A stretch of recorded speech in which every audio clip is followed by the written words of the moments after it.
As our prosperity rises, our mental health is on the decline. Rates of depression, anxiety, suicide, addiction, and other psychological disorders have skyrocketed in recent years, and nobody really knows what to do about it. Well, enter psychedelics. LSD, magic mushrooms, mescaline, ayahuasca. These are drugs you'd expect to find at a rave or a music festival, not in your psychologist's office.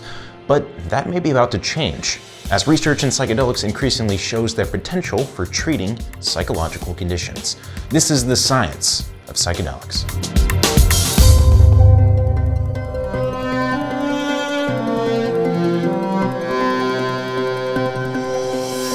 The word psychedelics was coined in 1957 by English psychiatrist Humphrey Osmond.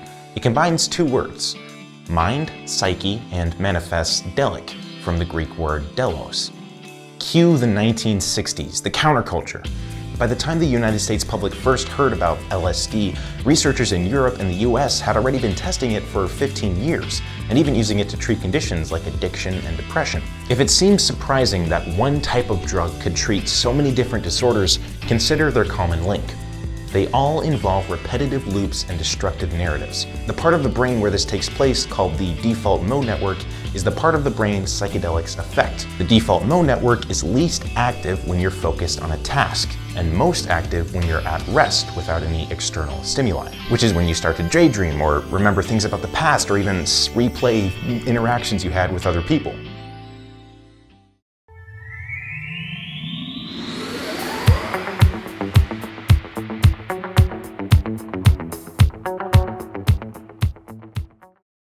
So if what takes place during psychedelic use is a temporary rewiring of the brain, the compounds are out of the brain within 4 to 8 hours.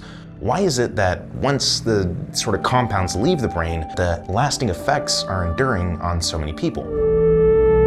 Just as a single trauma can put your mind on a new path, perhaps permanently, a single experience has the potential to do the same. I mean, the intimation there is that one of the ways of decreasing your anxiety about death is to increase the felt meaning in your life, and the psilocybin dosages potentiate that, but it's a good thing to know in a general manner if it happens to be a generalizable truth, right? If you're terrified of mortality, terrified of vulnerability, there's always the possibility that the life path that you're following isn't rich enough to buffer you against the negative element of existence.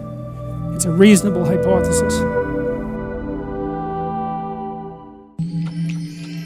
The psychedelics renaissance is coming at a time when new tools for mental health are sorely needed.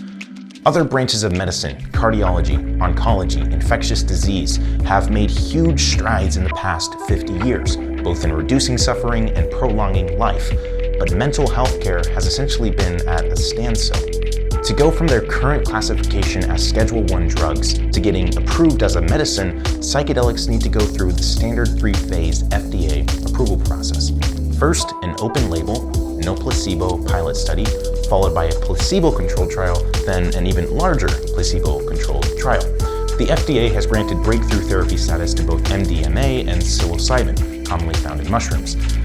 This means they actively are helping researchers design trials that will move the drugs to approval. But something to note that sets these trials apart from other drugs is the set and setting. Psychedelics must be taken with the correct environment, usually calm and safe, and mental intent, a clear goal or open to letting go. Failing to do so can result in what many call a bad trip.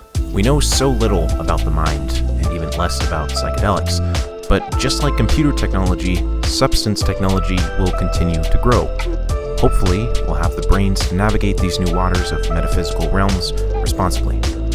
Thanks for watching. Disrupt is kept alive by member support like you. If you haven't considered supporting us on Patreon, you can head on over to the link in the description below and check out the perks.